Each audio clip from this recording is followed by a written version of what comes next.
ಗಾಟ್ಮೆನ್ ಅವರ ಬೇರೆ ತತ್ವಗಳನ್ನ ಈ ಶಾರ್ಟ್ಸ್ ಅಲ್ಲಿ ನೋಡೋಣ. ಇದರಲ್ಲಿ first one, turn towards each other. ಒಂದು ಕನೆಕ್ಷನ್ಗಾಗಿ ಒಂದು ಚಿಕ್ಕ ಚಿಕ್ಕ ಕ್ರಿಯೆಗಳನ್ನ ನಾವು ಮಾಡ್ತೀವಿ ನಮ್ಮ ಲೈಫಲ್ಲಿ. ಅದಕ್ಕೆ ಪ್ರತಿಕ್ರಿಯೆನ ಕೊಡಿ. ಅಂದ್ರೆ ಇವಾಗ ನಿಮ್ಮ ಪಾರ್ಟ್ನರ್ ಏನೋ ಒಂದು ಚಿಕ್ಕ ಆಕ್ಟ್ ಮಾಡಿರ್ತಾರೆ, it is just a gesture of getting connected. ಅದಕ್ಕೆ ನೀವು ಪ್ರತಿಕ್ರಿಯೆನ ತೋರಿಸ್ಬೇಕು.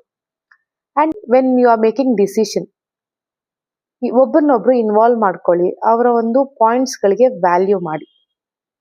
Third one is solving problem kindly.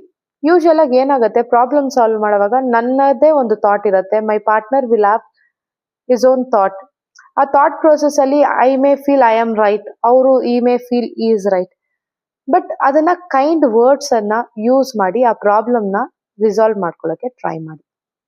If there are any stuck things in your marriages which are not resolved, try to resolve it. ಚಿಕ್ಕ ವಿಷಯನೇ ಆಗಿರ್ಬೋದು, ಆ ವಿಷಯ ನೀವು ಮಾತಾಡಿಲ್ಲ ಅಥವಾ ಅದು ನಿಮ್ಗೇನೋ ಇಂಟ್ರೆನ್ಸ್ ಆಗಿ ಅನ್ನಿಸ್ತಿದೆ ನಿಮ್ಮ ಮ್ಯಾರೇಜಸ್ ಅಲ್ಲಿ ಅಂದ್ರೆ ಟ್ರೈ ಟು ರಿಸಾಲ್ವ್ ದೋಸ್.